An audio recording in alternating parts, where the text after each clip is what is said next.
And ladies and gentlemen, my name is Arcane Static, and today we're going to talk a little bit more about Little Nightmares. Here's another set of theories that I've been working on that may or may not have any merit, but we're going to give them a shot anyway. Today let's talk about something I haven't seen very much about so far. Let's talk about those gross, terrible, hulking guests on the Maw, and what their deal is. The guests are described on the official website as, quote, an essential part of the Maw's life cycle. Herded into the large hall, they slump into their bowing stools, and there they feed, without taste, without need, without end. And then they leave, one way or another. Well, we know that they don't leave the way that they came because the description of the Maw on the website says that nobody has come back out to tell the tale of what's inside. We know there's a huge room full of shoes on the Maw as well, in which some kind of terrible creature must live. Some people have posited that the shoes in this room must be from all the children that come to the Maw and are killed, but in the one other instance that we see of any child at all having shoes in this universe, they don't look at all like the ones in the room. Also, let's be realistic, none of those shoes would fit onto any of the children. Heck, 6 could probably sleep inside a couple of those things.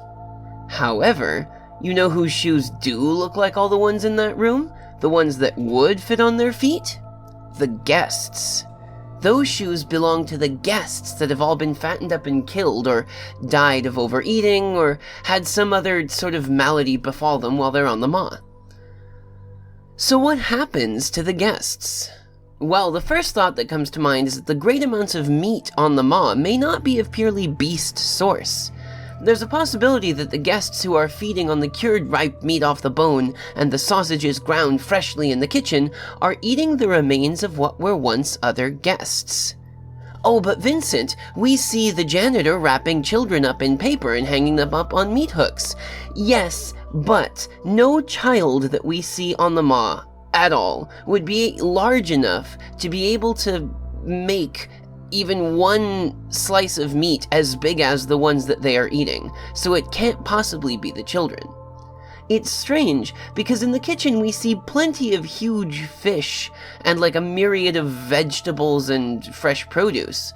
We see cuts of meat in various stages of cooked or preserved, but never the animals they come from. Mysterious. There's another possibility that's tenuous at best, but could do with at least some thought. Let's consider the only other thing in the Maw that exists to feed on you: the leeches. They're the gross, oily, black creatures in the dark and wet places of the Maw that strangle and devour 6 and the other children when they get a chance. They look like lengths of intestines stained black with the ooze of decay. In a scientific sense, people often think of the stomach as the place where digestion happens, but in the intestines is where a lot of the nutrients from that digested food are actually absorbed into the body.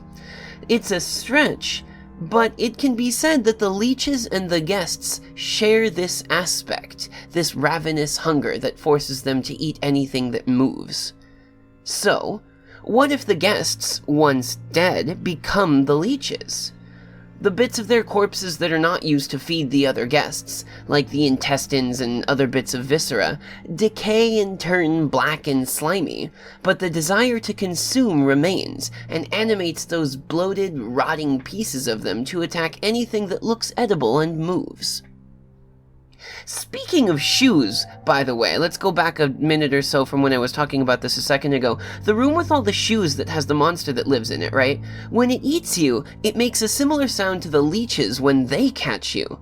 Maybe that monster is some kind of super leech? Like, there's a possibility that those shoes come from the guests, which we've discussed already, but what about the rest of the things that don't get used from the guests? Well, obviously, shoes are made of leather and rubber and you can't eat either of those, so it would make sense that the corpses of the guests are stripped of their clothing and shoes before they're processed into meat, and those shoes and clothes get shunted into places like the giant sea of shoes room. But what if before, instead of just shoes, they used to shunt all of the non-usable portions of the guests into that room. So things like the intestines, the guts, the viscera, the clothing, the shoes, the hair, the teeth that they didn't need to use to make meats. What if all of that is just slightly lower in the strata of shoes in that room? And given the idea that the leeches come from the dead, rotting corpse bits of the guests, it would make sense that where there's just a ton of that viscera laying around, there might be a gigantic conglomeration of it.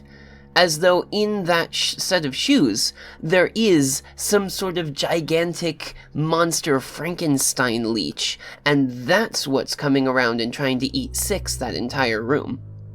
It's a shame we don't ever get to see anything about what it looks like.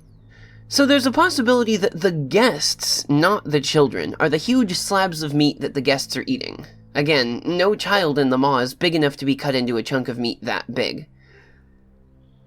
Here's another angle, though. There's a lot of Little Nightmares that draws from Japanese folklore. The lady herself is dressed in a kimono and wears a mask, like many of the spirits of the scorned women type ghosts in Japanese folklore do. And there's the Tengu mask that Six can wear as a special DLC. There are some theories floating around that Six actually is a Tengu, but I'm not sure there's enough evidence for that myself. Then again, I'm peddling my theories after all, But that brings us to a couple of entities in Japanese myth that could have been mixed together to make the guests. Let's take a look at the Otoroshi, an entity that reportedly used to sit up on top of the torii gates at the entrances to shrines and things, and would drop down on people with ill intent who wanted to enter the shrines. They would devour them and then return to the gate, waiting for another to eat. Mix this with the Shokujinki, a sort of cursed creature that hungers for and seeks the corpses of humans to eat because of its propensity towards gluttony during its lifetime, and you get a sort of poetic mix version of the guests. They come to the maw for the purpose of eating the bad people who are there, unwittingly eating the previous guests, and so becoming themselves the bad people for the next guests to eat, and so on in an unending cycle. Gross. Let's move back from that, though, and consider how the guests get on the maw in the first place. We know from the website that the maw only shows up once a year, always at the same time, but never the same place, to take on tons and tons of new guests. We see that the guests come into the maw from a rather modern-looking ship, carrying their luggage and being put up in small rooms with beds. It reminds me of the way cruise ships work. Your room is super small, but you have access to a lot of the areas of the ship to compensate for it.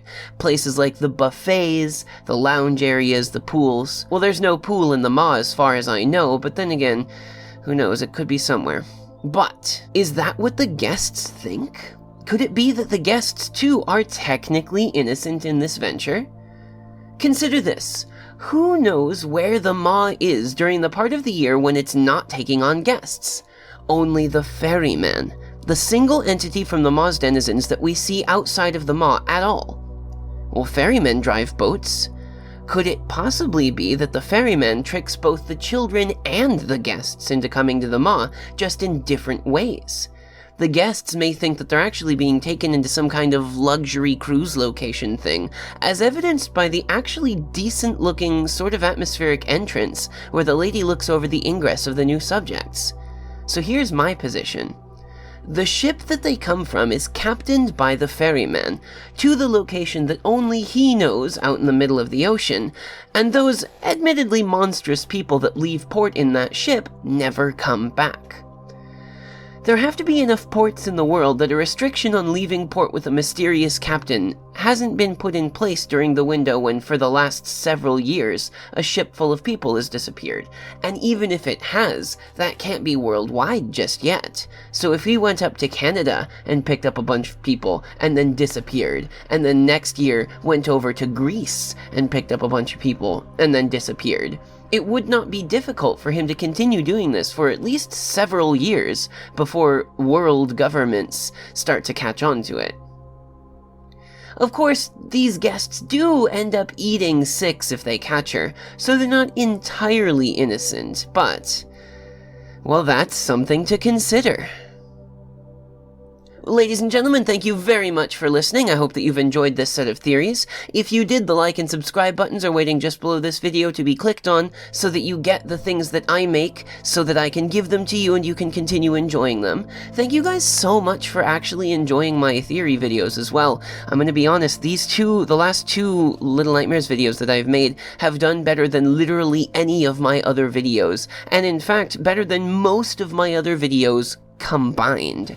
So I'm really sort of humbled that you guys liked these ones enough to watch them as many times as they have been watched and actually engage with them and things. So I don't know, I'm proud of what I've done, and I'm really grateful that you guys liked it as well. So thanks very much for that. You can follow my socials. It's the Facebook and Twitter that are down in the description box. And if you feel like it, you can help me continue to make videos like this one by supporting me down at the Patreon link that's there as well. Again, this is just something that you can do if you'd like. I would really appreciate it.